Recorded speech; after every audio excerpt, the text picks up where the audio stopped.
el 31 Congreso Nacional de Derecho Procesal, que se realizará en septiembre del año próximo en la provincia de Mendoza. Así que bueno, vamos a escuchar primero las palabras de bienvenida de la doctora Liliana Vidueña, presidenta del Consejo Departamental del Instituto de Estudios Judiciales. Liliana. Bueno, buenas tardes para todos. Bienvenido, Jorge. Te estábamos esperando con mucha ansia y voy a tratar de presentarte lo más rápido posible para no robar ni un minuto más. Bueno, el doctor Jorge Armando Rojas es titular de Derecho Procesal Civil de la Facultad de Derecho de la Universidad de Buenos Aires, presidente de la Asociación Argentina de Derecho Procesal, miembro del Instituto de Derecho Procesal de la Academia Nacional de Derecho, miembro del Instituto Iberoamericano de Derecho Procesal, miembro de la Asociación Internacional de Derecho Procesal, árbitro del Tribunal de Arbitraje General de la Bolsa de Comercio de Buenos Aires y prolífico autor. Bueno, Jorge, bienvenido al Instituto de Estudios Judiciales y te escuchamos. Bueno, muchas gracias. No sé si se escucha bien. Yo escucho. Yo voy a apagar. Yo me escucho mi eco. No sé si Fernando o Camilo podrán hacer algo para... Ahí estamos, ahí silencié algunos micrófonos y se fue seco. Continuamos, bueno, yo voy a estar acá atento a eso. Ahora sí me escucho mejor. Gracias. Gracias por la invitación, Liliana. Hace poco tiempo también estuve en el instituto. Les agradezco a la gente del Instituto de Estudios Judiciales de la Suprema Corte de la provincia por el empeño que ponen en darnos un lugar a la Asociación Argentina de Derecho Procesal para desarrollar las jornadas preparatorias del próximo Congreso. Creo que corresponde señalar como primer apunte para que todos tengan en cuenta que más allá que ya lo dimos a publicidad y ya salió en nuestro boletín y lo hicimos saber a todos los asociados, con motivo de la pandemia que asuela al mundo, lamentablemente este año no podemos hacer el Congreso. La Corte Suprema de la provincia de Mendoza nos pidió especialmente que el Congreso fuera presencial y nosotros consideramos que la riqueza más importante que tiene el Congreso es precisamente la presencialidad, es decir, el contacto directo entre todos nosotros, no solamente porque tenemos la posibilidad de encontrarnos todos aquellos que somos profesores de la materia y vernos por lo menos los que estamos distantes una vez en el encuentro en el Congreso, sino que además a los invitados o la gente que se inscribe en el Congreso tiene la posibilidad de ver a las figuras más destacadas del ámbito del derecho procesal, no solamente nacional, sino internacional, porque ustedes saben que también siempre tenemos invitados internacionales. En esta oportunidad nos acompaña uno de los homenajeados del Congreso, que es el doctor Mario Kaminker. El profesor Kaminker, de dilatadísima trayectoria en la facultad, destacadísimo profesor de la cátedra del recordado Lino Palacio, ha tenido el honor de haber sido elegido por nuestro comité para que el próximo Congreso sea uno de los homenajeados. Tanto él como el doctor Quevedo Mendoza van a ser los homenajeados en el próximo Congreso. Así que para mí es una alegría verlo, ver que está muy bien y además compartir este rato con él, con lo cual voy a tener que tener mucho cuidado por las observaciones que me haga. Él sabe que lo respeto y lo quiero mucho.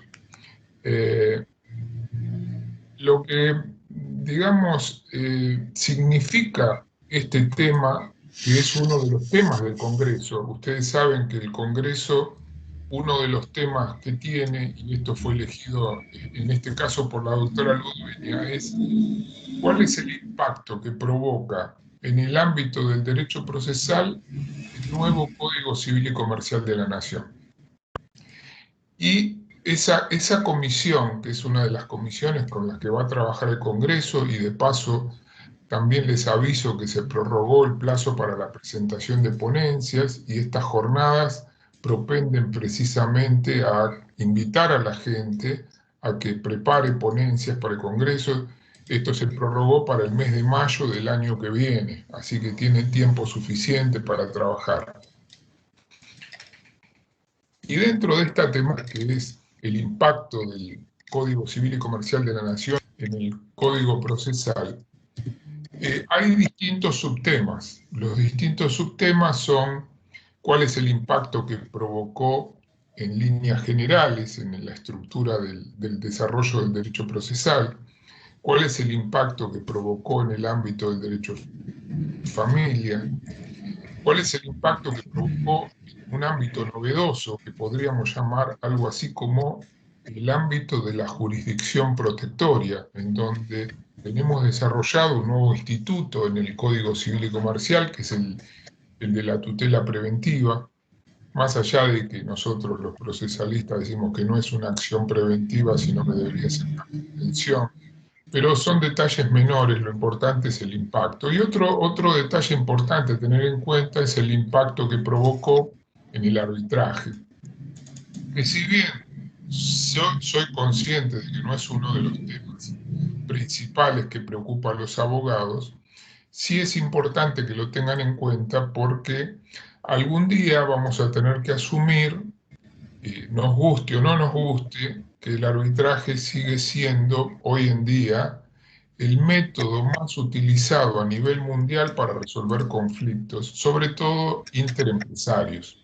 Entonces es muy probable que algún día alguno de ustedes se encuentre con tal vez la posibilidad de tener que recurrir a un laudo, y entonces se van a encontrar con que una vez Rojas escribió que está mal lo que dice el Código Civil. Entonces me parece que es bueno que lo tengamos en cuenta porque tan mal parecería como que no está esta posición, porque la Cámara Comercial la siguió y la doctrina de la Cámara Comercial coincide con esto, con lo cual hay que tener mucho cuidado con lo que dice el Código Civil y Comercial de la Nación.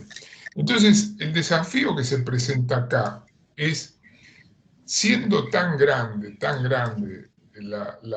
el impacto que provoca el Código Civil y Comercial de la Nación en el ámbito del derecho procesal, y teniendo nada más que una hora de trabajo para la charla esta, que antes le preguntaba a Liliana, creo que no se escuchó bien, le decía si al final dejamos unos minutos para preguntas de los asistentes, ¿no? Que supongo que va a ser así. Digamos, ¿qué tema podría llegar a ser importante como para tocarlo como un tema central dentro de toda la importancia que tiene este nuevo ordenamiento que regula la vida, digamos, en sociedad? Porque de alguna manera el ámbito del Código Civil y Comercial regula nuestra vida en sociedad. Y entonces, claro, yo a modo de encuesta le preguntaba a gente que decía que se había anotado, le digo, ¿y a vos qué tema te gustaría que se trate? Y generalmente la mayoría me decían todos que hablara de tutela preventiva. Entonces yo no es que voy a seguir la temática de esta de tutela preventiva en forma exclusiva. Lo voy a tratar, voy a hacer mención a la tutela preventiva. Pero les digo la verdad, analizando todo el desarrollo de lo que significa el Código Civil y Comercial de la Nación, cuál es el impacto que desde mi modesto punto de vista tiene en el proceso, yo creo que hay un tema que es central, esencial, fundamental, y aunque les parezca mentira a ustedes, son los 3 primeros artículos del Código Civil y Comercial de la Nación. ¿Por qué los 3 primeros artículos del Código Civil y Comercial de la Nación?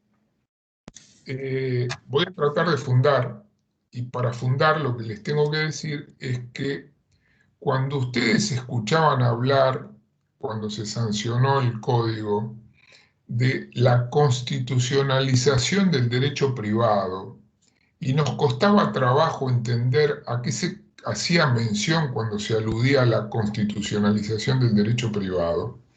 Acá, en estos 3 primeros artículos, ustedes tienen la razón de ser de este nuevo paradigma que se ha creado desde la ley, que es un tema importante a tener en cuenta. ¿Por qué? Porque este nuevo paradigma yo creo que no se viene creando únicamente desde la letra de la ley, sino que ahora el Código Civil y Comercial de la Nación viene a estar en línea con la Constitución del 94.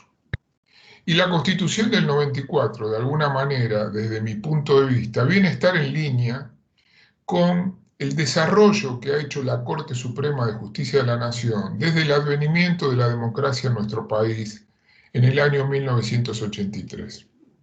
¿Por qué digo esto? Sostengo esto porque de alguna manera se deja de lado desde el 83 en adelante y merced a la labor pretoriana que empezó a desarrollar la Corte Suprema de Justicia de la Nación con algunos famosos casos líderes, los leading case como los llamamos técnicamente, una nueva concepción que deja de lado el viejo iuspositivismo. Es decir, el Estado de Derecho deja de ser mero Estado legislativo, que no se agota simplemente en la letra de la ley. Y acá la importancia que tiene esto es que tanto abogados como jueces asumamos que estamos frente a un nuevo paradigma. Es decir, estamos frente a un nuevo ámbito dentro del cual se pretende el desarrollo del derecho. Y este nuevo ámbito dentro del cual se pretende el desarrollo del derecho es ahora no un Estado de derecho legal, es decir, no está únicamente en la letra de la ley aquello que tenemos que decidir cuando somos jueces o tenemos que abogar cuando somos abogados, sino que estamos en un nuevo Estado de Derecho constitucional. Y entonces, la ley tiene una amplitud mucho más amplia, mucho más grande, mucho más abarcativa, perdón por la redundancia, que la simple letra que antes se le otorgaba desde una visión clásica o iuspositivista.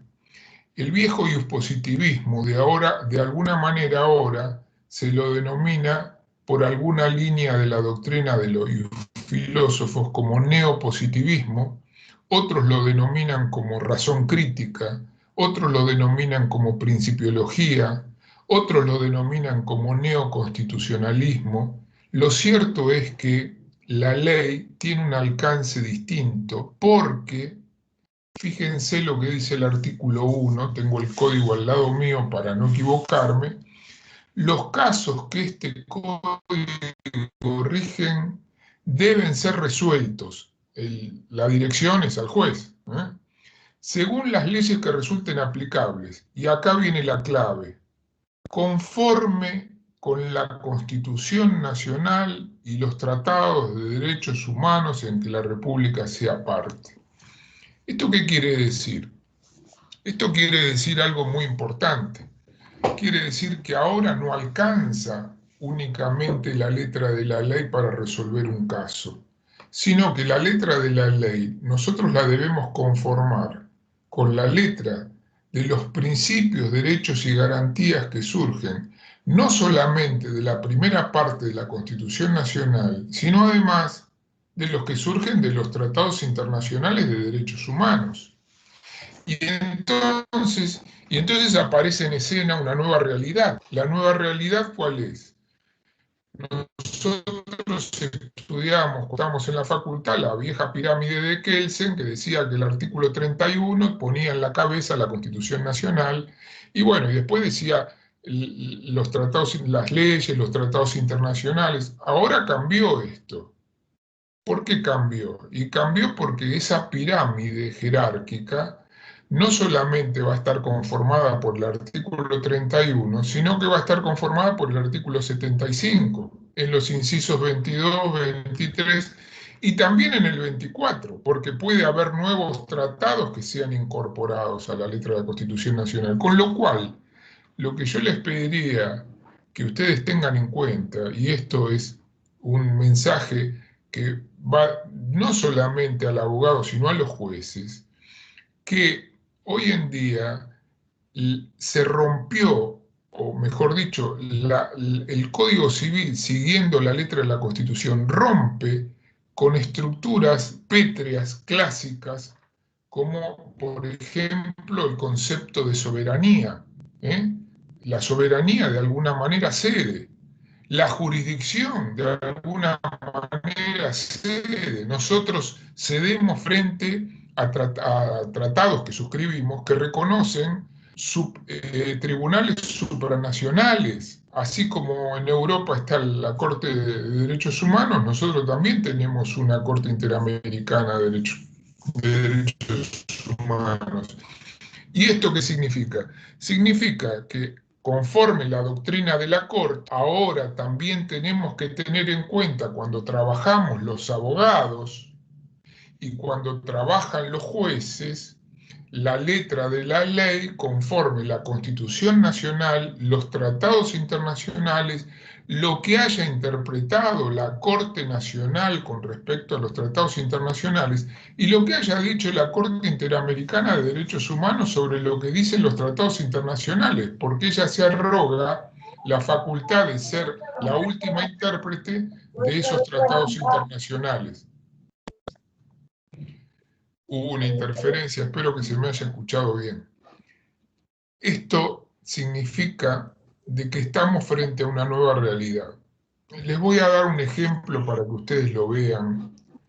Y me parece que el ejemplo es muy redondito como para percibir el alcance que tiene esta reforma del Código Civil y que impacta directamente en el Código Procesal. Originariamente, en nuestro país, los que se podían casar eran únicamente los católicos, pero los que eran católicos, pero que profesaban la religión católica y eran fervientemente católicos. La gran reforma que se produce en nuestro país se produce en 1880, con la vieja ley de matrimonio civil, la 2393. ¿Qué se admite ahí? Se admite que se casen aquellos que no eran católicos. Fíjense el gran avance que se produce.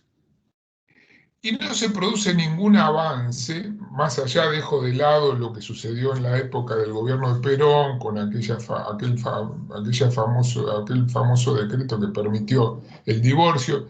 Fue circunstancial, pero lo dejo de lado para concentrarme en que en la reforma de la ley de matrimonio civil, la 2393, en el año 1968, cuando Borda pretende la sanción de la ley 17711, pretende introducir el divorcio. ¿Y qué pasó? Monseñor Plaza lo frenó y le dice, muchacho, ¿dónde va? Espera un poquito. Este país es católico. ¿Cómo se va a divorciar la gente? No se puede divorciar la gente. Y entonces salió esa especie de tertium genus, que fue un divorcio en donde el juez le pedía a las partes que recapacitaran y había un intervalo de que no sea mayor que sea mayor a 2 meses, pero que no sea pasado los 3 meses, en donde las partes analizaran la decisión que habían tomado, etcétera. Todos ustedes lo saben esto. Hoy, en el año 1986, se produce la declaración de inconstitucionalidad de ese artículo en el famoso caso Sellén. ¿Quién llevó adelante esto? Lo llevó adelante la Corte Suprema de Justicia de la Nación. ¿Qué había sucedido en el país? Se había dejado de lado una época probiosa y desde el legislativo y desde el ejecutivo y desde el judicial se empezó a trabajar en una nueva línea. Y esa nueva línea permitió la sanción, por ejemplo, del derecho de pensión del conviviente, que no estaban casados pero estaban viviendo juntos. Bueno, se le reconoció el derecho. Luego se sancionó este fallo y se sancionó en forma inmediata. Esto sucedió en 1986. En 1987, ley de divorcio 23.515. Y luego de la ley de divorcio, y empezaron a aparecer aquellos fallos que de alguna manera son leading case, Giroldi, Café La Virginia, todos esos fallos de alguna manera le dan un rango, una jerarquía superior a la que tenían hasta entonces los tratados internacionales. Eran tratados que había suscrito nuestro país. Y esos tratados internacionales, de alguna manera, pasaron a ser derecho positivo en el país, a tal punto que ustedes recordarán en Giroldi que se establece que la doble instancia tiene rango constitucional para el proceso penal, lo que significó un cambio de paradigma fundamental para permitirle a aquel que estaba imputado de un ilícito tener un doble juego de instancias para poder revisar lo que se había decidido a su respecto. ¿Y esto cómo se termina cristalizando? Esto se termina cristalizando en la Constitución del 94. ¿Y qué significa esta cristalización? Esto significa la constitucionalización de nuevos derechos. Estos nuevos derechos, que alguna línea de la doctrina los denominó derechos de tercera generación, ustedes ya los conocen: el derecho al medio ambiente, el resguardo del patrimonio cultural, la protección de usuarios y consumidores, entre otros ejemplos como para mencionar.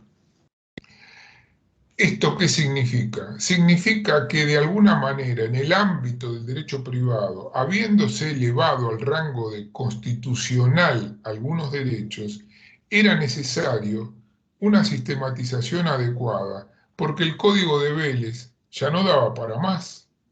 Y entonces aparece en escena esto que es el nuevo Código Civil y Comercial de la Nación. ¿Y por qué traigo a colación todo esto? Para señalar el impacto que significa en el proceso.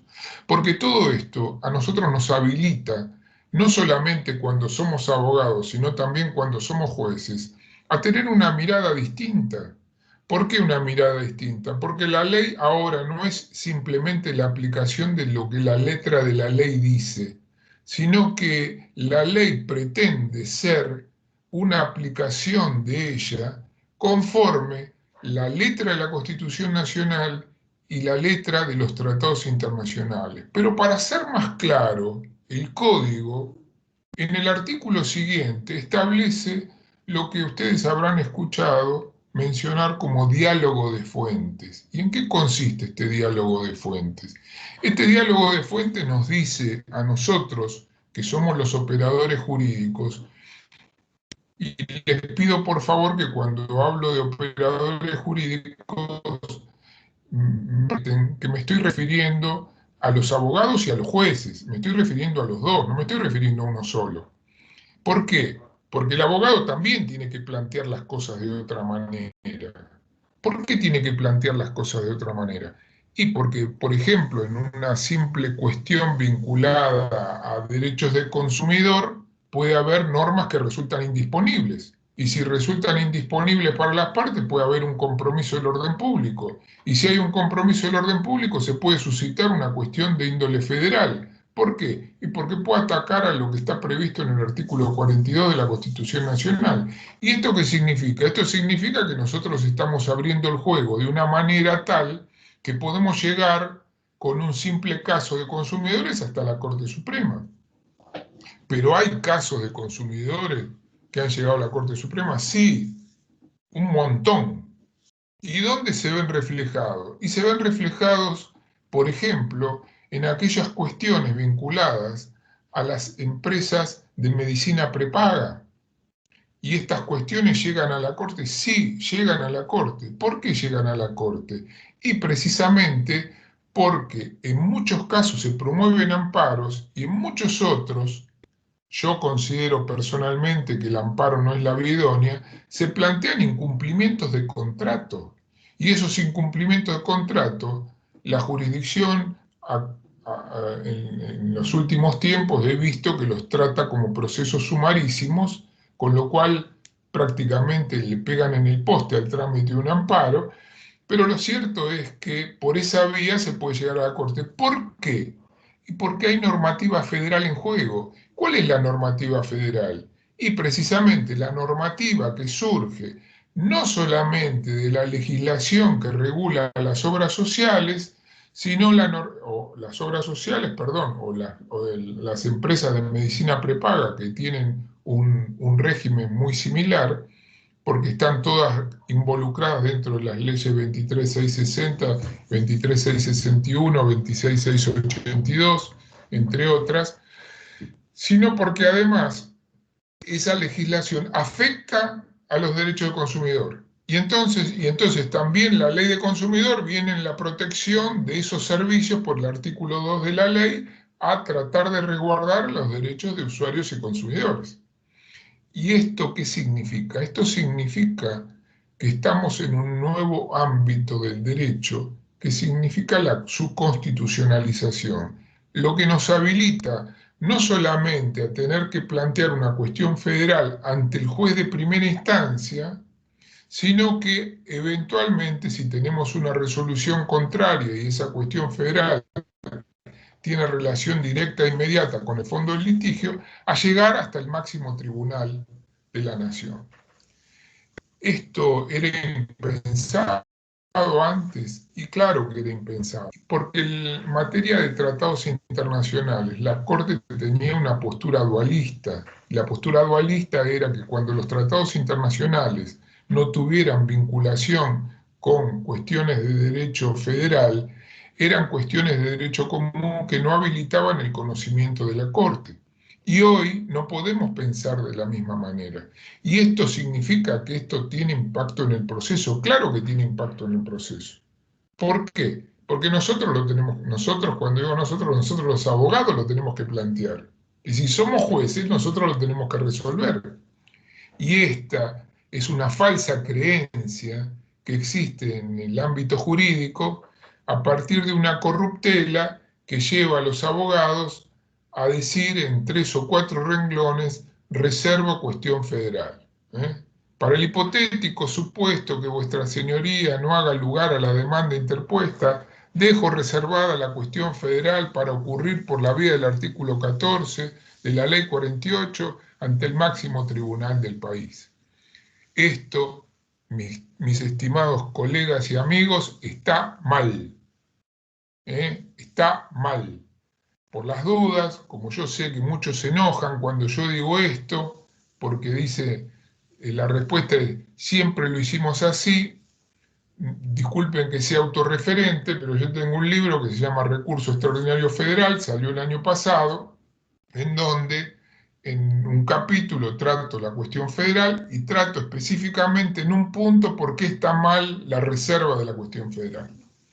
Porque la Corte no requiere términos sacramentales para su planteo, pero requiere que sea planteada, ¿para qué?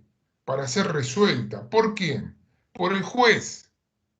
Porque si a alguno se le pasó por alto, nosotros estamos siguiendo el sistema del Judicial Review americano, es decir, el control de constitucionalidad en nuestro país es difuso y entonces reposa en cabeza de cada uno de los jueces el control de esa constitucionalidad, porque se pretende resguardar el principio de supremacía constitucional. Y ahora, ¿qué tenemos que tener en cuenta? Que ese principio de supremacía constitucional no solamente está reflejado en el artículo 31, sino que tenemos que sumarle el 75, inciso 22 y 23. Y esto cambia la realidad del proceso, porque nos obliga a un desarrollo totalmente distinto. Y a esto se le agrega otro condimento que es muy importante, porque de la misma manera que el artículo 2 nos invita a un diálogo de fuentes, ¿qué queremos decir cuando decimos fuente? Queremos decir cuál es el fundamento, la razón por la cual una norma dice lo que dice, y entonces buscamos esas fuentes analizando la letra de la ley de las distintas maneras que nos propone el artículo 2, que dice interpretación de la ley. Y esa interpretación, ¿cómo se hace? Y entonces el código nos dice, mire, usted puede hacer una interpretación finalista de la ley, puede hacer una interpretación literal de la ley, puede hacer una interpretación comparativa con leyes análogas, puede hacer una interpretación jerárquica teniendo en cuenta la letra de la Constitución, los tratados internacionales, y finalmente termina diciendo, debe tener en cuenta los principios y valores jurídicos de modo coherente con todo el ordenamiento. Ah, amigo, y entonces ahora tenemos que tener en cuenta también los principios y los valores jurídicos. Y entonces, ¿qué son estos principios? ¿Y qué son estos valores jurídicos? Y acá aparece en escena este ejemplo que consuetudinariamente yo recién les traje de la cuestión federal.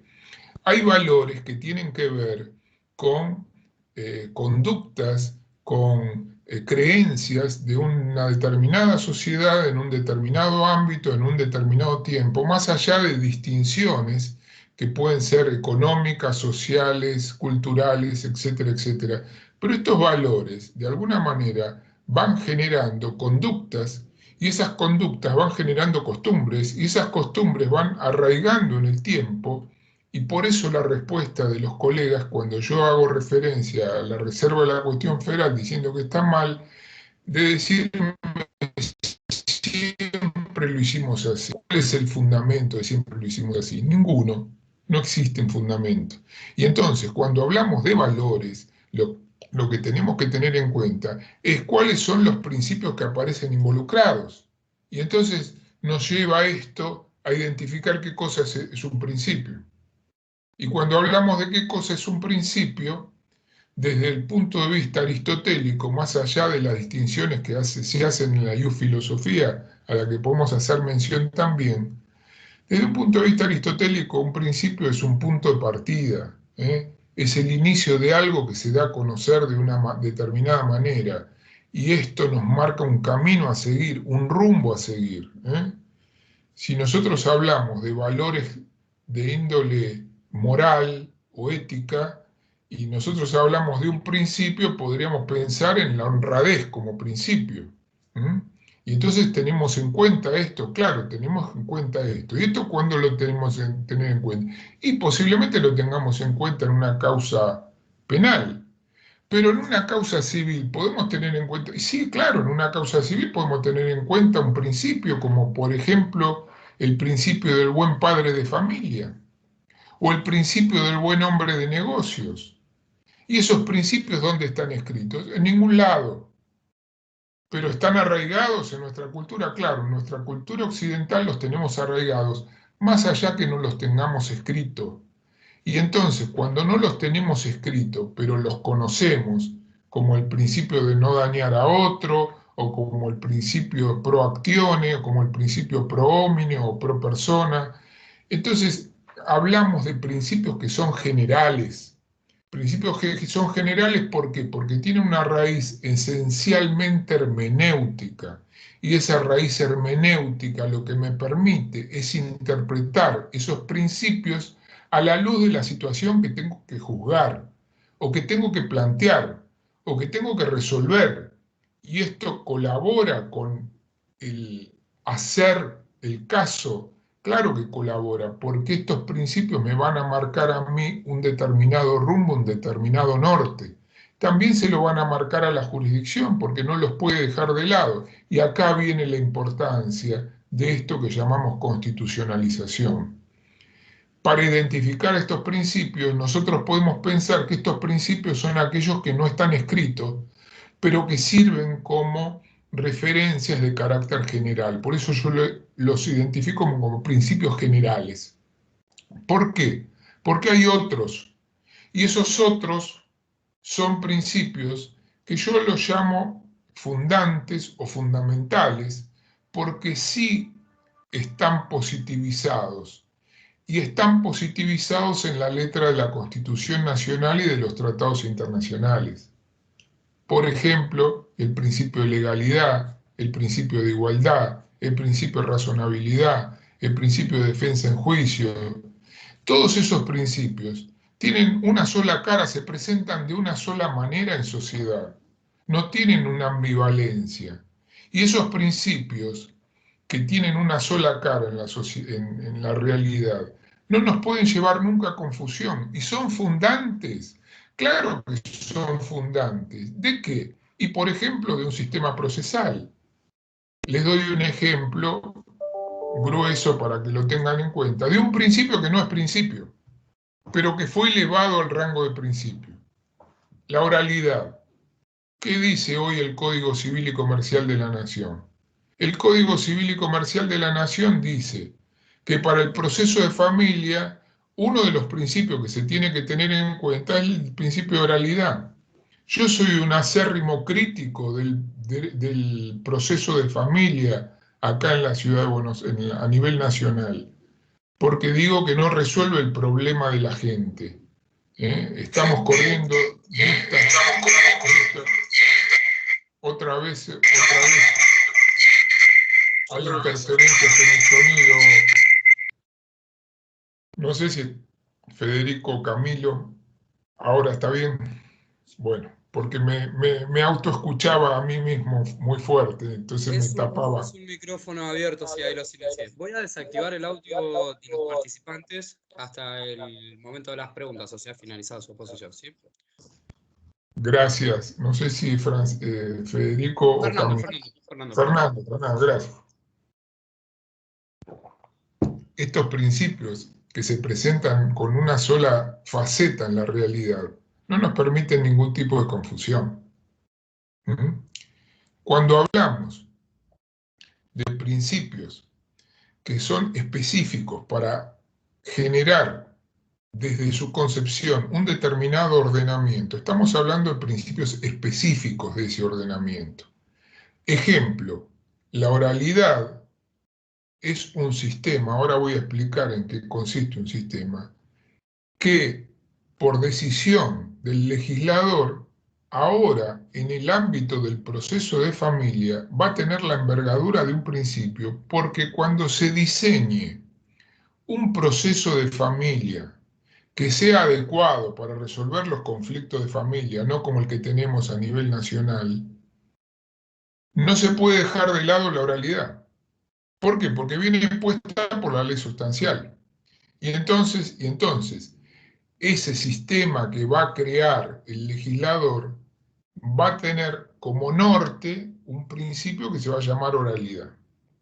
Cuando nosotros hablamos de principios específicos para el proceso, estamos pensando, y en el Congreso de Mendoza se van a tratar, en principios que tienen una nueva envergadura, que también se presentan en la realidad de una sola manera, no tienen dos caras. Por ejemplo, el principio de transparencia. Por ejemplo, el principio de adaptabilidad de las formas. Por ejemplo, el principio de instrumentalidad de las formas. Por ejemplo, el principio de colaboración. Por ejemplo, el principio de proporcionalidad. Estos son nuevos principios en el ámbito del derecho procesal. Estos, mis estimados colegas, son los principios nuevos que van a estar existiendo en el ámbito del derecho procesal en tanto y en cuanto se diseñe un sistema que respete estas pautas, estos caminos, estos rumbos a seguir. ¿En qué consiste cada uno de ellos? Ya lo vamos a ver, pero me interesa marcarles a ustedes el impacto que provocó el Código Civil y Comercial de la Nación en el ámbito del derecho procesal. Y este es el impacto que provoca. ¿Por qué? Porque de la misma manera que nosotros tenemos principios generales que tienen una raíz hermenéutica, principios fundamentales que están positivizados en la letra de la ley, principios específicos, todos estos principios los tenemos que bajar a la realidad. Y acá es donde aparece la importancia que tiene el derecho procesal desde el punto de vista del nuevo Código Civil y Comercial de la Nación. ¿Por qué? Porque para hacerlos realidad le tenemos que dar forma. Y para darle forma, lo que nosotros necesitamos es diseñar un sistema. ¿Qué cosa es un sistema? Un sistema es un conjunto de partes que están interrelacionadas entre sí, cada una de ellas, y que permiten la consecución de un objetivo final. Ejemplo, si en el proceso de familia necesitamos que haya oralidad, necesitamos que haya un juez especializado y necesitamos las otras cosas que nos marca el artículo 706 del Código Civil y Comercial de la Nación, esto debe conducirnos a un resultado que es un sistema, entre paréntesis, proceso, que permita la consecución del objetivo final, es que la jurisdicción pueda resolver el conflicto que la gente tiene. Estoy hablando del ámbito del derecho de familia. ¿Cómo? Y ahí aparece en escena el tercer artículo del Código Civil. No dice el Código Civil en el tercer artículo que el juez tiene que dictar una sentencia que sea justa. Dice el tercer artículo que la sentencia que tiene que dictar el juez debe estar razonablemente fundada. Y la razonabilidad no la tenemos que confundir con el principio de proporcionalidad, como alguna línea del constitucionalismo ha hecho. No mal, sino bien. Lo que pasa es que la mirada que tiene la proporcionalidad desde el punto de vista del derecho procesal es mucho más amplia, porque es mucho más abarcativa.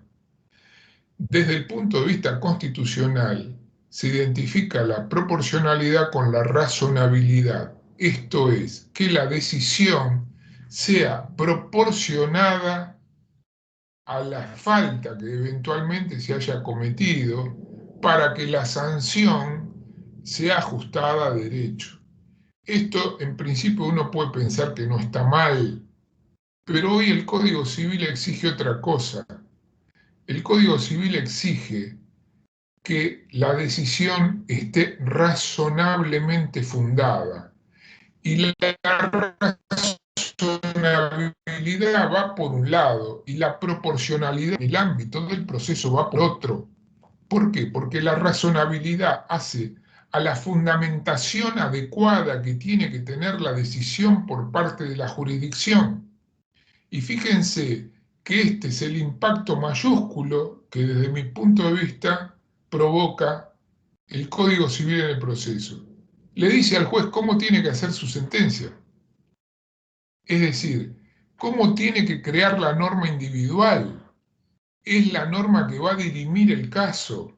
Le dice, usted tiene que hacer una sentencia que esté razonablemente fundada. Y cuando vamos a los primeros dos artículos, el 1 y el 2, esos dos primeros artículos no dicen que en el diálogo de fuentes que se produce cuando voy a aplicar la ley, yo lo que tengo que hacer, si soy el juez, es aplicar la ley conforme las circunstancias del caso, para que sea una derivación razonada del derecho aplicado a las circunstancias del caso, como dice la Corte, pero teniendo en cuenta que esa aplicación de la letra de la ley no va a afectar ningún principio, derecho, garantía que está consagrado en la primera parte de la Constitución o en los tratados internacionales. Con lo cual, la función que le cabe a la jurisdicción ahora es una función doble, porque antes, en la vieja concepción de Couture, la tarea de subsunción que se llevaba a cabo el juez cuando creaba la sentencia, es decir, cuando creaba la norma individual, hacía que, fijados los hechos del proceso, los elevaba para sumergirlo en la normativa abstracta, el plexo jurídico que es abstracto, y de ahí creaba la norma individual. Y ahora esa función no se agota en esto solo, no. ¿Por qué? Porque ahora lo que tiene que hacer el juez no solamente fijar los hechos del caso, sino aplicar la norma que resulte razonablemente adecuada para resolver el caso a la luz del plexo jurídico aplicable, de la Constitución Nacional y de los tratados internacionales. Y agrego, de la doctrina de la Corte Suprema y de la doctrina de la Corte Interamericana de Derechos Humanos que ha dicho sobre la cuestión que se tenga que tratar. Les voy a dar un ejemplo redondito para que ustedes lo tengan en cuenta si es que comparten este criterio.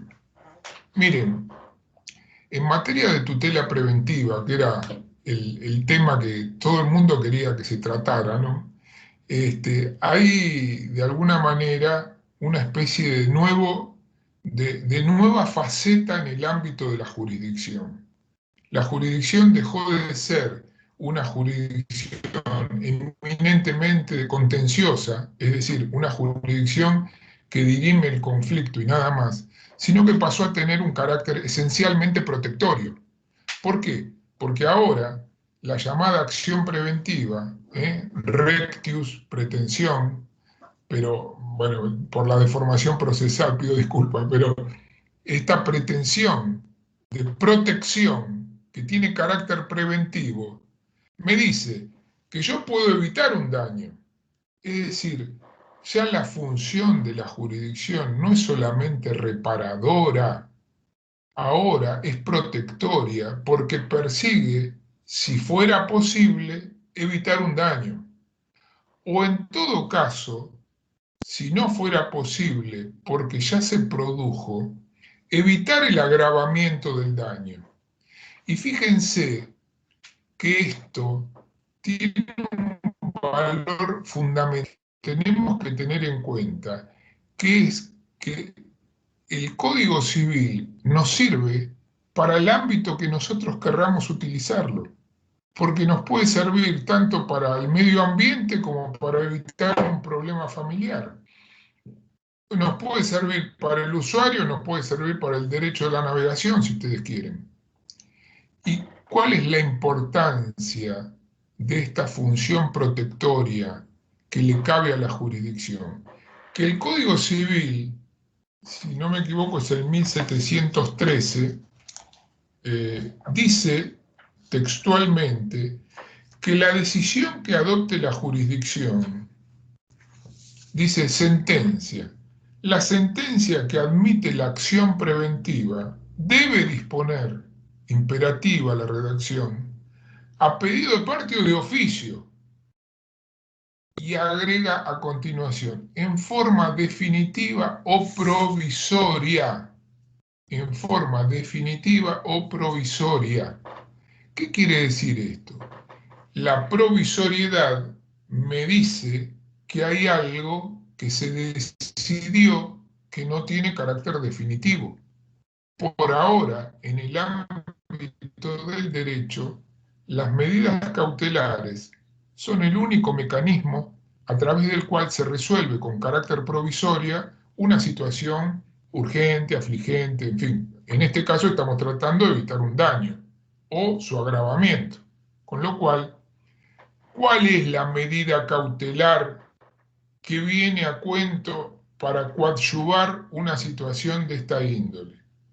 La medida cautelar que es apropiada para resolver una situación de esta índole con carácter provisorio es la que contempla el artículo 230 del Código Procesal, que se llama prohibición de innovar y que tiene dentro suyo, en su propio contenido, en su propia redacción, dos facetas, una faceta innovativa y una faceta de no innovar. El primer inciso del artículo 230 señala que nosotros necesitamos acreditar la verosimilitud del derecho, que viene a quedar desdibujada ahora por la redacción que tiene el propio Código Civil en los artículos 1710 y siguientes, porque cualquier persona, ampliando la legitimación, cualquier persona puede pedir la evitación de un daño o su morigeración. Pero señala esta norma que en caso de que se mantenga o se altere una determinada situación de hecho de derecho, esto puede dar lugar al dictado de la medida. ¿Qué quiere decir esto? Quiere decir que si el perjuicio proviene del mantenimiento de una determinada situación de hecho de derecho, yo necesito alterarla esa situación. Es decir, necesito recurrir a la faceta innovativa de la prohibición de innovar. esa faceta innovativa me va a permitir que el juez, de oficio o a pedido de parte, altere ese status quo reinante para evitar el daño o para propender a su morigeración. Por el contrario, si la alteración de un determinado status quo provocó a través de esa alteración ese perjuicio o ese daño que yo quiero evitar o morigerar, yo lo que tengo que hacer es pedirle al juez que no se innove, porque esa alteración provocó el daño. Entonces, que se mantenga el status quo reinante, el status quo ante. Y entonces estoy frente a la faceta de no innovar, la medida de no innovar, dentro de la prohibición de innovar. Yo sé que la denominación prohibición de innovar genera algunos dolores de cabeza, porque muchos interpretan que prohibición de innovar significa medida de no innovar. Sin embargo, lo que está prohibido no ofrece duda en cuanto a su interpretación. Lo que está confuso es la palabra innovar, pero innovar significa alterar un determinado status quo, y esa alteración puede provenir de una acción o de una omisión, y esto es lo que tenemos que tener en cuenta. Por lo tanto, más allá del nombre, lo que importa es que esta doble faceta de mantener un determinado status quo a través de una medida de no innovar o de alterarlo a través de una medida innovativa es lo que me va a permitir a mí evitar un daño o morigerar su producción. ¿Qué sucede en la realidad? En la realidad sucede que esto que yo les acabo de mencionar es doctrina pacífica, uniforme, inveterada de la Corte Suprema de Justicia de la Nación. Ya desde antes del leading case Camacho Acosta, fallos 320-1633, que fue del año 1997. Ya desde antes la Corte tenía doctrina en este sentido. Hay un trabajo del maestro Lino Palacio, que está en la revista de Derecho Procesal número 1, que se llama La venerable antigüedad de la medida cautelar innovativa. ¿Qué sucede en la realidad? De la misma manera que yo le estoy señalando esto, en la realidad sucede que hay códigos que se autodenominan de avanzada, que más o menos atrasan 80 años. Pero no es un chiste el mío de decir que atrasan 80 años, y quizá me equivoque un poco porque no esas son 90, porque me llevan hasta antes de 1936, en donde de Calamandrei ya distinguía esto que yo les acabo de mencionar. ¿Y qué hacen? Crean un nuevo instituto porque lo consideran un instituto distinto a una medida cautelar, y entonces le llaman a este instituto pomposamente tutela anticipada, sin advertir que la tutela anticipada es el efecto que provoca la medida que se dicta sobre la sentencia de mérito. De ahí el carácter provisorio. Y esto también es doctrina de la Corte, reconocido expresamente por la Corte Suprema de Justicia de la Nación. Y entonces regulan a la tutela anticipada con una serie de requisitos, que son un montón. Por ejemplo, el Código de San Luis tiene 12 requisitos, el Código del Chaco tiene 14 requisitos, lo sigue el Código Corriente con una situación similar, y entonces entramos en el Código de Misiones tiene esa misma característica, el Código de Formosa tiene esa misma característica, y entonces entramos en una vorágine. ¿Qué significa? Significa que la norma que estamos creando para generar un sistema, en lugar de ser una norma condicionada a la nueva línea o el nuevo paradigma de la constitucionalización del derecho privado que persigue el Código Civil y Comercial y esta jurisdicción que yo llamo protectoria, desampara al propio justiciable, exigiéndole la observancia de un montón de requisitos, como 12 en la provincia de San Luis o 14 en la provincia del Chaco, violando no solamente lo que dice el Código Civil en los primeros artículos, sino la doctrina de la Corte Nacional y la letra de los tratados internacionales que consagran el principio pro homine y el principio de progresividad y evolutividad, y sancionan al principio de no regresividad. ¿Por qué?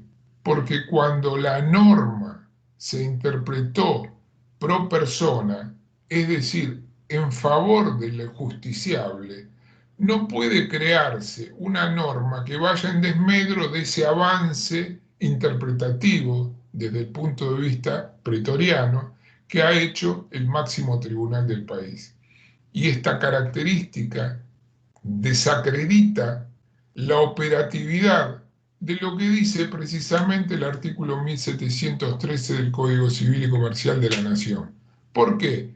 Y por la sencilla razón de que si estamos en la ciudad de Buenos Aires y pretendemos la aplicación de la doctrina de la Corte, muy probablemente un juez de la ciudad de Buenos Aires que conoce la doctrina de la Corte no se haga lugar. Pero si esto sucede en el Chaco, o sucede en Misiones, o sucede en San Luis, muy probablemente el abogado que tenga que hacer el planteo, el juez le diga, no, pero importando esto, una tutela anticipada, usted tiene que observar todos estos requisitos. Eso significa abortar el funcionamiento de un instituto que, compadeciéndolo en la interpretación que establece el artículo 2 del Código Civil y Comercial de la Nación, es decir, leyes análogas que permitan el respeto de los principios y valores en coherencia con todo el sistema jurídico, nos permiten una solución distinta y apropiada para resolver el caso. Liliana, yo me pasé 2 minutos, pero espero no ser sancionado. Pero bueno, creo que la visión genérica del impacto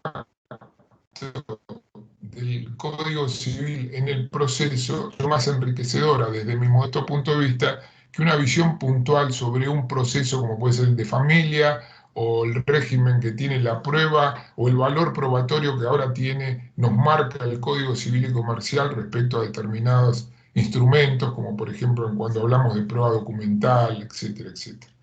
Así que yo quedo a disposición si tienen alguna pregunta para hacer, con todo gusto. Te escuchamos, Liliana.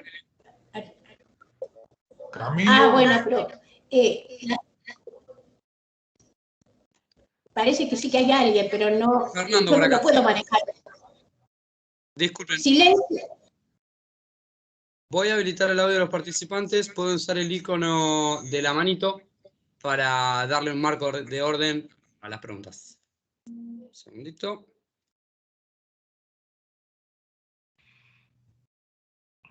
Ahora sí pueden habilitar el audio los participantes. Los escuchamos. Sí.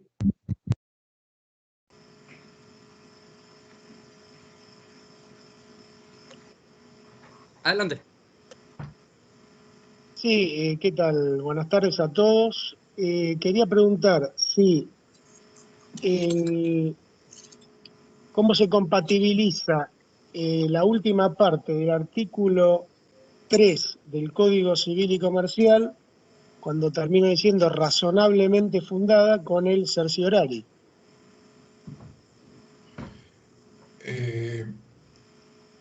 ¿Puedo contestar, Federico? Se nos va, Federico. Fernando, sí, disculpen. Tengo un tema con el micrófono y tarda mucho en habilitarse el mío. Perdona, Fernando, ¿puedo contestar? Adelante, sí. Jorge, cuando se creó el certiorari, se creó para de alguna manera limitar el trabajo de la Corte y por eso se lo llamó certiorari criollo o certiorari argentino, por oposición al certiorari que utiliza la Corte americana, en donde solamente caza aquellos casos que son de interés y se expide sobre ellos. En este caso, la Corte nuestra directamente pone una planchuela y vos sabés que la planchuela esa dice no al lugar y nada más. Por lo tanto, parecería como que no aparece como razonablemente fundada la decisión de la Corte. Esto, en principio, debería interpretarse de esa manera. Ahora, la razonabilidad de la decisión de la Corte tiene que ver con una decisión del legislador, que por supuesto implicó un diálogo entre el poder legislador y el poder judicial, en virtud del cual se decidió morigerar el volumen de trabajo que tiene la Corte Suprema de Justicia de la Nación.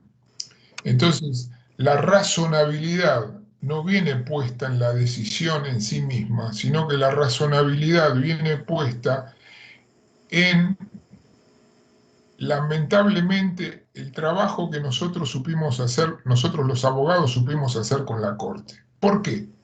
Porque cuando los abogados llevamos un caso a la Corte, escribíamos prácticamente no un libro, sino un tratado.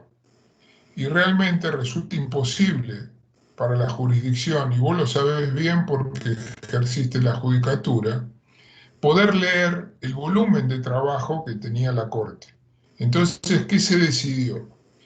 La Corte tiene una doctrina inveterada y pacífica que dice algo así como que la cuestión federal es baladí, intrascendente, insustancial. De alguna manera tenemos que interpretar que todos son sinónimos, cuando ella ya se expidió sobre el tema sobre el cual se le está planteando el caso nuevamente. Entonces, ¿qué dice la Corte? Dice la Corte, la cuestión federal articulada es insustancial, es insuficiente, es baladí. Está diciendo la Corte, mire, yo ya me expedí sobre esto, no me vuelva a preguntar lo mismo que yo ya resolví. Entonces, no tenemos que buscar la razonabilidad desde el punto de vista de la decisión en sí misma, sino que la razonabilidad la tenemos que encontrar en una política judicial que se implementó para que la Corte pudiera trabajar de una manera distinta a la que la venía haciendo. Claro que a mí tampoco me gusta como no te gusta a vos, pero el problema pasa por los abogados. ¿Por qué? Porque los abogados creemos que el proceso tiene una primera instancia, una segunda instancia, si estamos en provincia, una tercera instancia con la Suprema Corte de la Provincia de Buenos Aires, y si estamos, tenemos la posibilidad de una cuarta instancia, llegamos a la Corte Nacional. Y yo, por ejemplo, en el libro que antes cité de Recurso Extraordinario Federal, tengo un último capítulo dedicado a los abogados. Se llama El abogado frente al recurso extraordinario federal. Y lo que digo es a los abogados, el proceso tramita en doble instancia.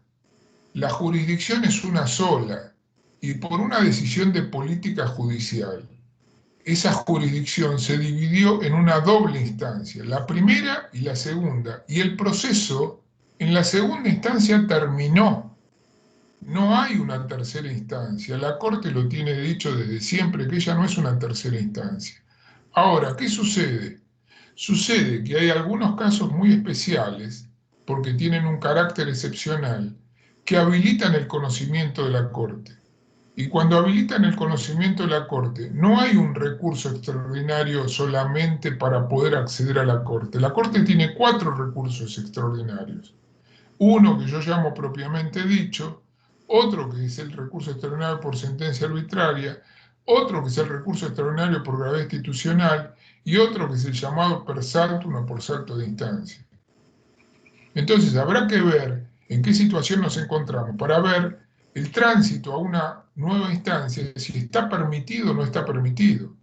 Y en la realidad de los casos, muchas veces todos estos recursos se mezclan y se sostiene todo mezclado y va directamente condenado al fracaso el que plantea esto, ya a partir de la reserva mal formulada, hasta llegar a un planteo en donde se mezcla todo. Y entonces la pregunta que uno se hace es si es razonablemente fundada la política judicial que sigue la Corte o no.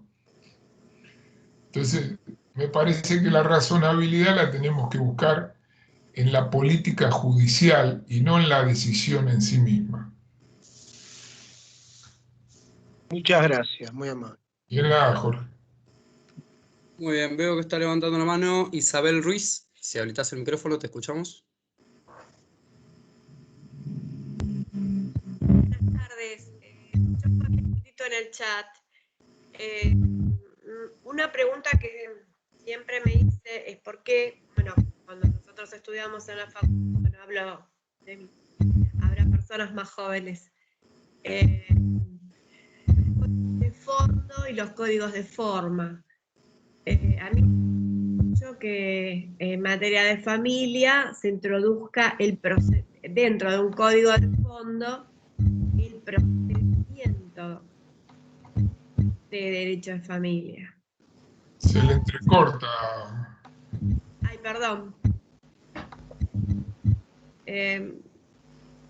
La pregunta concreta es, ¿por qué el Código Civil reformado introduce procedimiento en un código de fondo? Creo que estoy acá en una reunión. Creo que hay otro micrófono abierto, les pido mantenerlos silenciados, por favor. Fernando, la pregunta está en el chat. Si querés la lees del chat. La estaba buscando en este momento. ¿Por qué hay un proceso metido dentro del Código Civil y Comercial? Exacto, el de familia.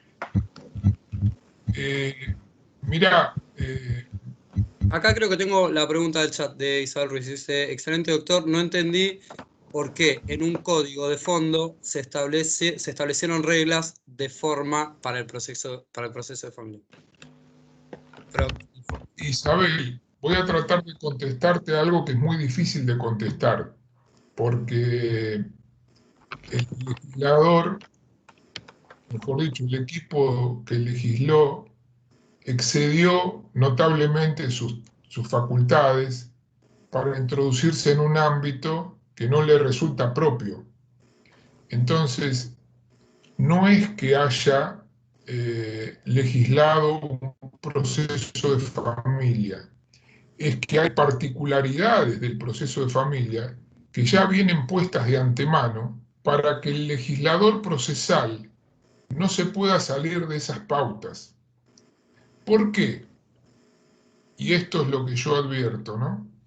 Porque se advierte de que la importancia que tiene el derecho procesal es vital, pese a que no se la damos como corresponde, para que la operatividad de la ley sustancial pueda ser lo suficientemente bien aplicada. Y esa operatividad tiene que ver con las formas a través de las cuales se diseña un proceso. Y ahora se está advirtiendo que la importancia que tienen las formas hacen a la viabilidad de un sistema que resulte eficaz. Cuando hablo de sistema, estoy pensando, para que vos te des una idea, en el proceso, por ejemplo, de familia. Antes dije que un sistema era un conjunto de partes que estaba interrelacionada entre sí para propender a la consecución de un objetivo final.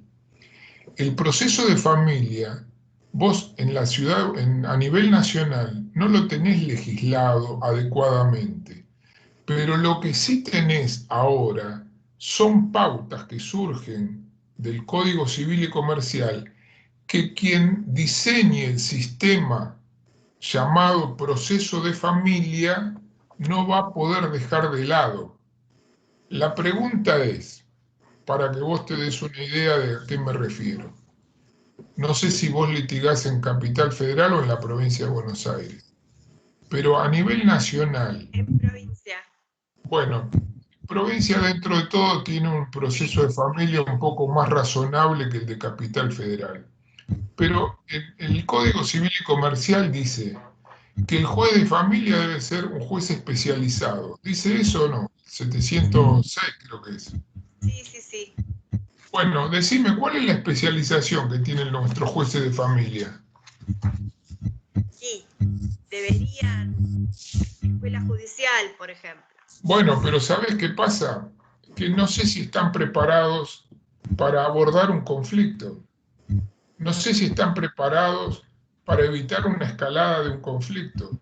No sé si están preparados para decidir adecuadamente, aunque sea en forma parcial, la resolución del conflicto. ¿Por qué? Porque está preparado con el viejo molde positivista en donde existe una adjudicación de derechos. La ley dice tal cosa y se resuelve tal cosa. ¿Qué estamos resolviendo? Estamos resolviendo un caso, pero el caso se pudo haber planteado en el año 2016 y lo están resolviendo hoy en el año 2021. Y lo que están haciendo es resolviendo una fotografía de lo que pasó en 2016.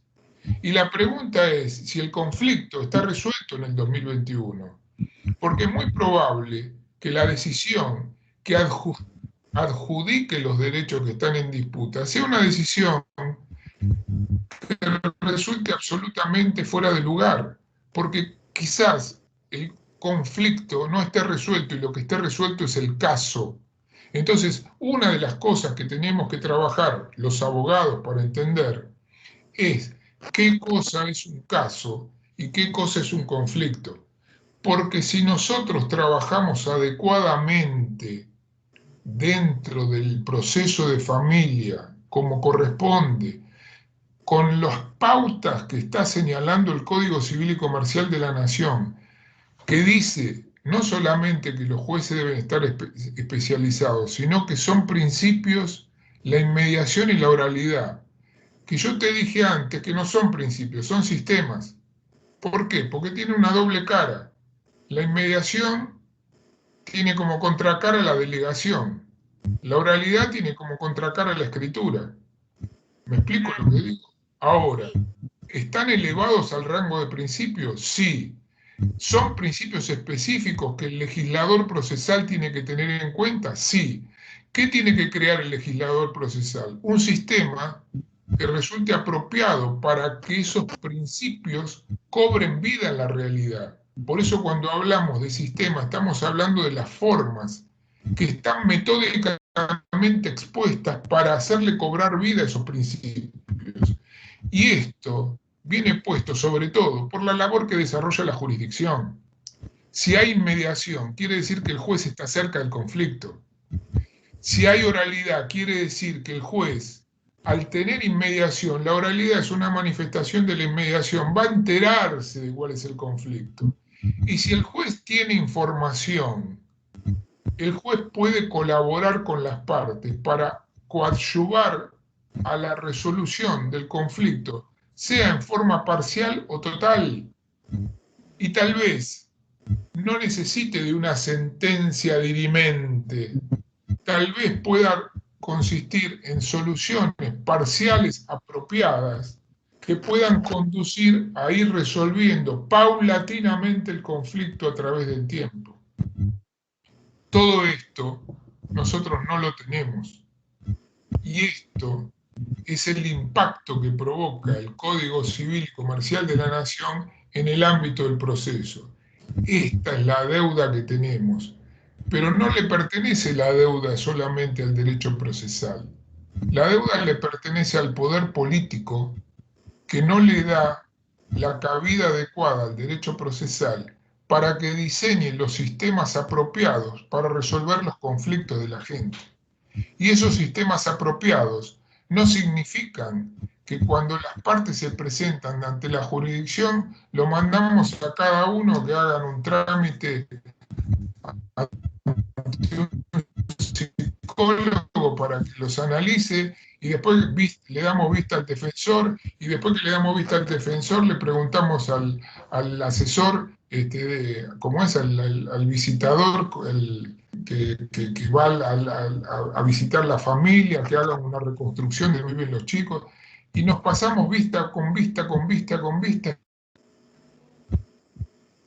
Y de esa manera, seguramente, vamos a terminar mal sin dar una respuesta adecuada a la gente que necesita otro tipo de respuesta, para lo cual lo que tenemos que hacer es transformar el proceso en un proceso eficaz, no tenemos que buscar la eficiencia solamente del sistema. La eficiencia debe estar apuntando hacia la eficacia.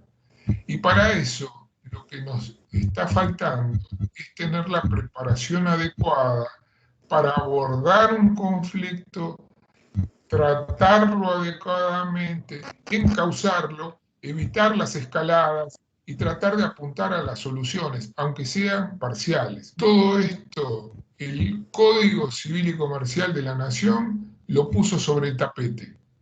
Ahora falta que se traslade al ámbito de un sistema adecuado, que es el ámbito del derecho procesal. Lamentablemente, a la política esto no le interesa.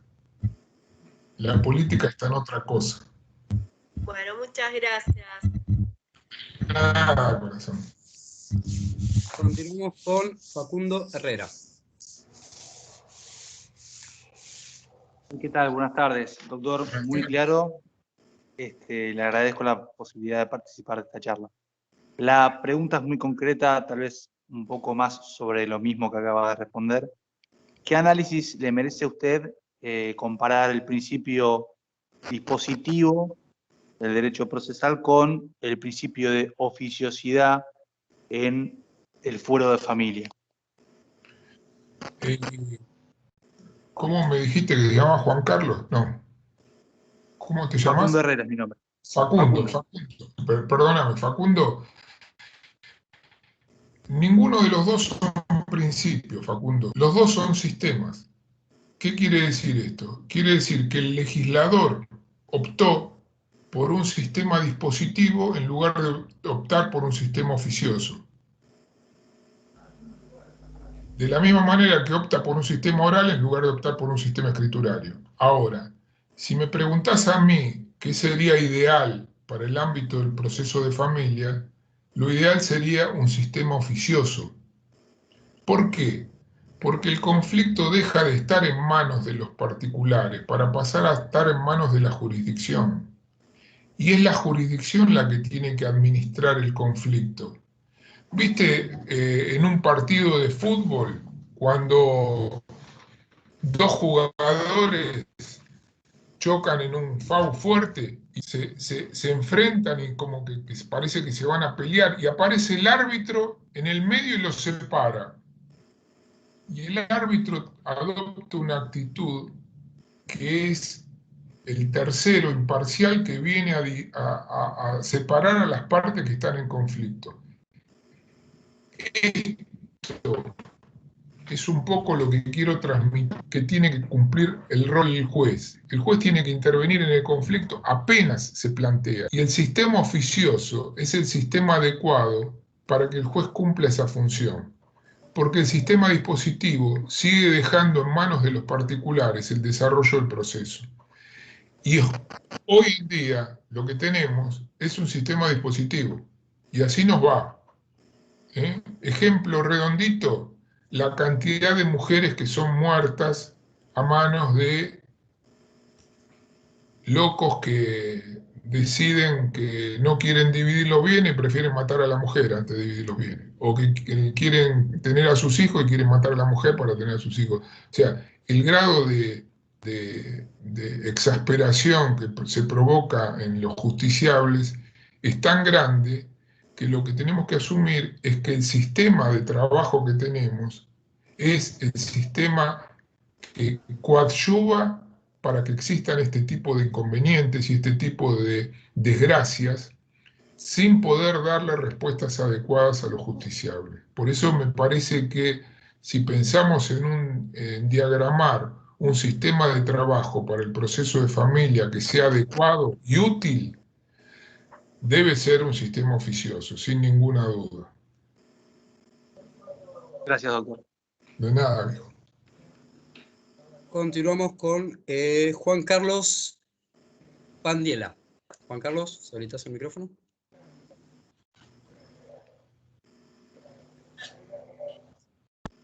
Hola, ¿me escuchan? Perfecto. Jorge, buenas tardes.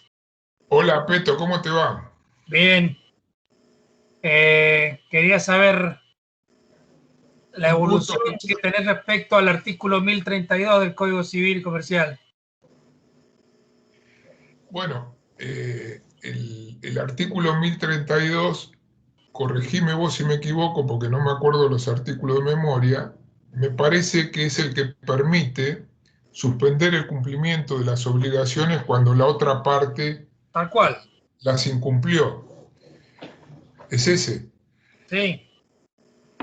Mira, Peto, acá lo que es importante tener en cuenta, y voy a agarrar el código, es que de alguna manera se refleja la vieja exceptio non adimplenti contractus en este artículo.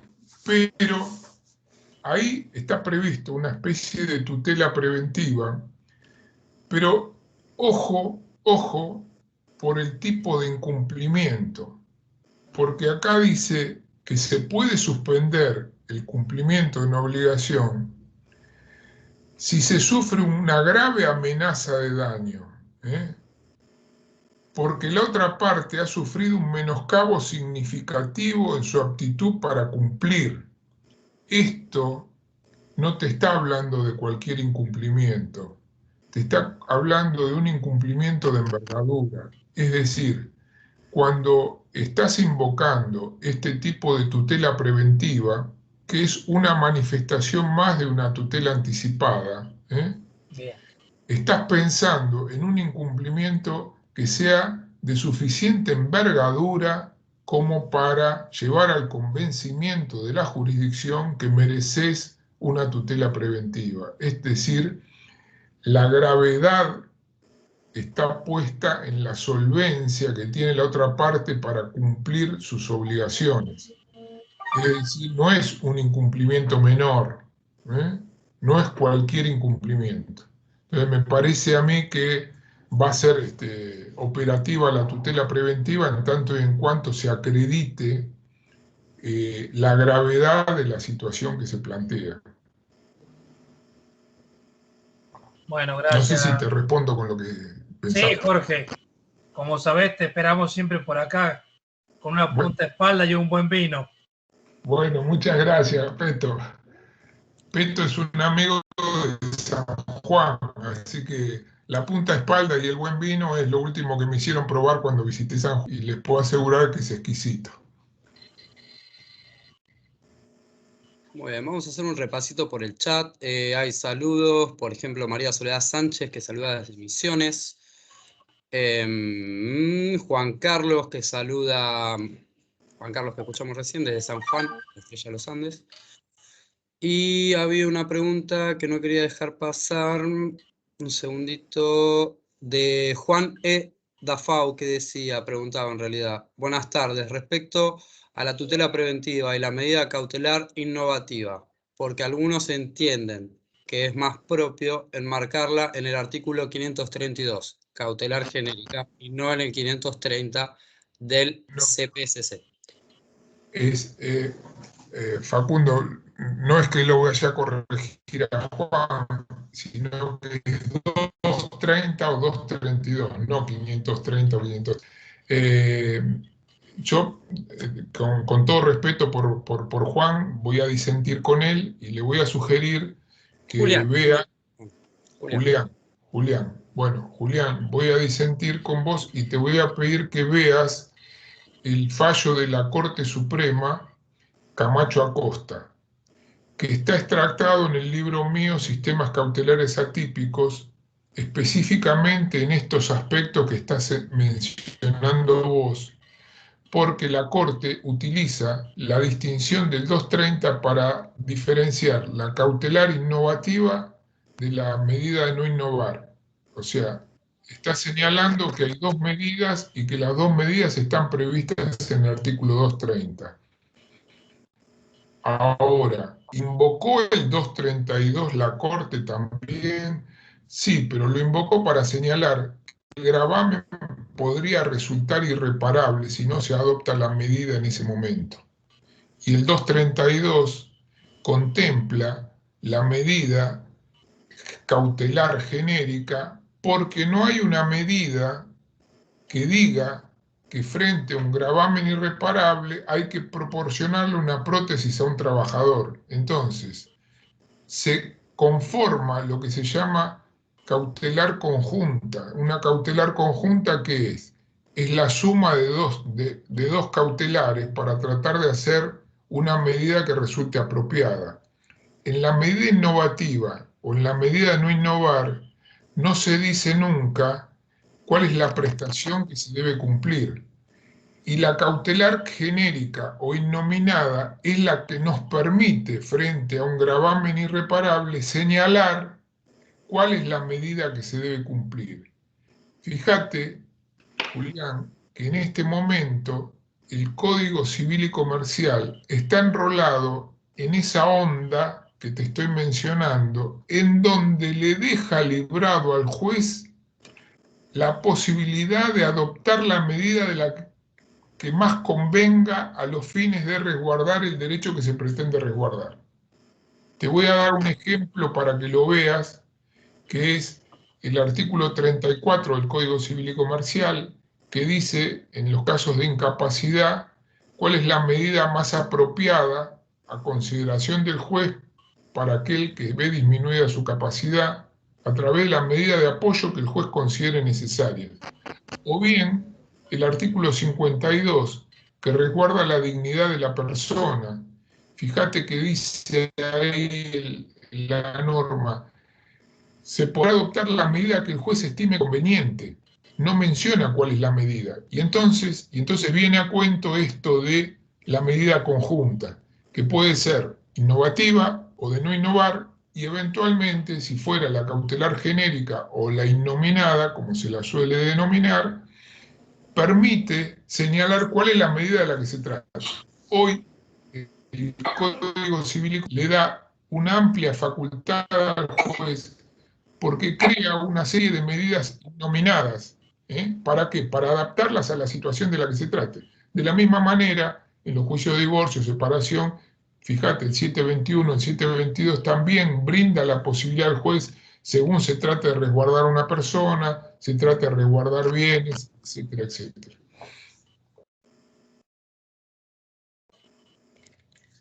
Bien, hay otra pregunta de Marcela en el chat que dice, ¿cómo impacta la oralidad en el Código Civil y Comercial en cuanto a la etapa probatoria en un proceso, de un proceso?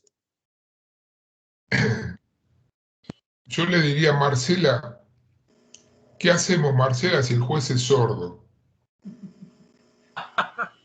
Para preguntarte cómo impacta la oralidad, te tendrías que preguntar si el juez está dispuesto a una escucha activa. ¿Una escucha activa qué significa? Significa precisamente de que el juez se ponga al frente del conflicto. Entonces, para mí, la oralidad sería excepcional y yo la incluyo dentro del sistema de inmediación al que hice mención antes, que ahora para el proceso de familia tiene el rango de principio. El principio de inmediación significa que el juez está encima del problema, está junto con las partes y con el conflicto para tratar de trabajar con ellas, y esto hace de que puedan cobrar vida el principio de cooperación o el principio de colaboración o el principio de proporcionalidad, a todos los que antes hice referencia. ¿Qué sucede si el juez está presente y es un calco de una estatua? Porque no dice nada y no participa. Y entonces, ¿qué hace? Cumple la ley. ¿Por qué? Y porque estuvo presente en la audiencia, si no le piden la nulidad de la audiencia. Se va y cierra el acto y despacha la prueba tal como se ofreció. El otro día me dijeron de Santiago del Estero que querían que hiciéramos algunas charlas de la asociación en este sentido porque los jueces están adoptando una política de este tipo. Esto, lo importante que tiene es que la inmediación le permite al juez estar cerca de las partes y la oralidad es la herramienta a través de la cual el juez lo que obtiene es información. ¿Y esa información para qué le sirve? Le sirve para trabajar con las partes.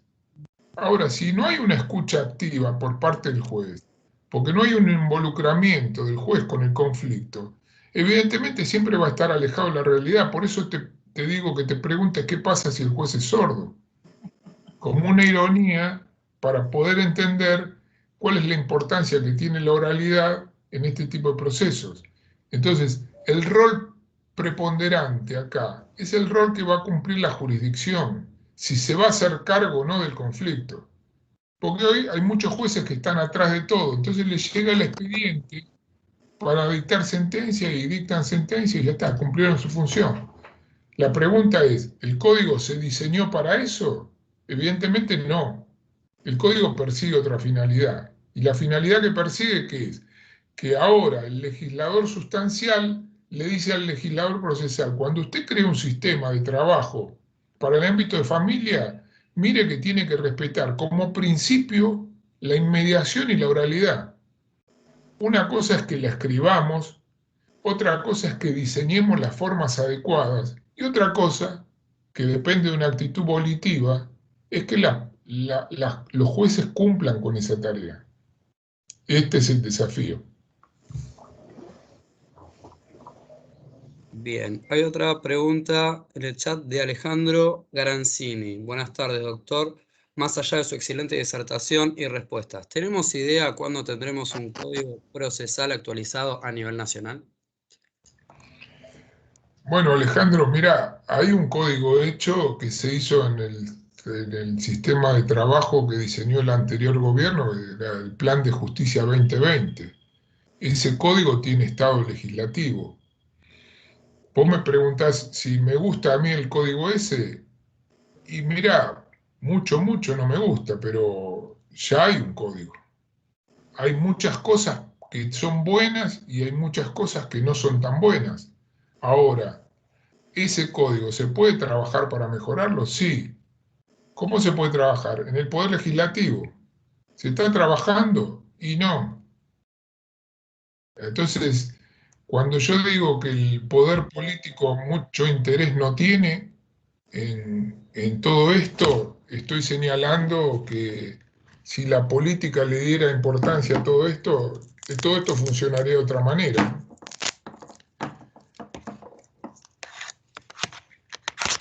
Y tendríamos seguramente rápido un código.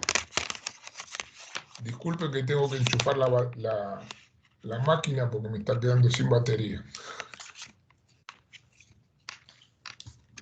Muy bien, veo una mano levantada de Marcela. Vamos a ir a la última pregunta. No sé si después la doctora Ludeña quiere dar unas palabras de cierre. Marcela, si habilitas el micrófono, te escuchamos. Buenas tardes, doctor. Marcela Fernández habla. Muchas gracias por el espacio. Yo quería hacerle una pregunta. ¿Cómo cree usted que impacta la oralidad del nuevo Código Civil y Comercial en la etapa probatoria de los procesos civiles? ¿Me escucha? Sí, Marcela, gracias por la pregunta. Yo recién contesté algo relacionado con esto. Pues me cortó unos instantes la comunicación. Puede ser que no lo haya escuchado, le pido disculpas. Y dije lo siguiente, Marcela, dije, la pregunta que te tendrías que hacer para saber cómo impacta es si tenés la mala suerte de que te toca un juez sordo. Es una especie de ironía para decirte que la oralidad, de alguna manera, va a poder funcionar en tanto y en cuanto el juez que intervenga en el caso esté dispuesto a tener una escucha activa. Una escucha activa, ¿qué significa? Significa que el juez realmente pueda atender el conflicto de las partes y ponerse frente al conflicto a los fines de poder encauzarlo, abordarlo adecuadamente, evitar sus escaladas y propender a las soluciones, aunque sean parciales. Si no tenemos eso, es muy difícil que impacte en forma beneficiosa. Lo que sí es cierto es que el legislador puso como una especie de barrera al legislador procesal, señalándole que no puede legislar en un proceso de familia sin tener en cuenta la oralidad que la erigió al rango de un principio, con lo cual, evidentemente, los jueces van a tener que tener otro tipo de preparación para que exista inmediación y oralidad en su trabajo, en su actividad. Porque si no hay una escucha activa, de nada sirve la oralidad, ¿no es cierto? Perfecto, muchas gracias, doctor. Nada.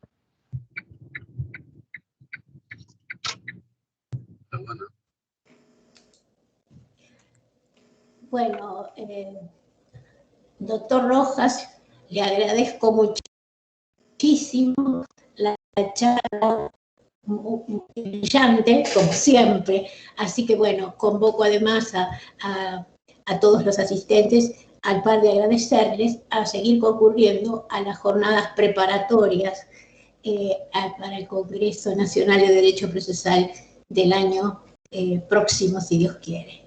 Bueno, muchas gracias por todo, doctor. Bueno, gracias, Lili. Les agradezco a todos la participación y especialmente a vos por la invitación. Y quedo a disposición de ustedes. Muy amable. Muchas gracias, doctor. Les recuerdo a los asistentes que la grabación del encuentro podrán encontrarla en el canal de YouTube de Instituto de Estudios Judiciales. No más que eso de mi parte. Muchas gracias. Será hasta la próxima. Chao, hasta la próxima. Hasta luego. Muchas gracias, doctor. Muy amable. A ustedes. Chao, Mario. Chao, gracias. Buenas noches.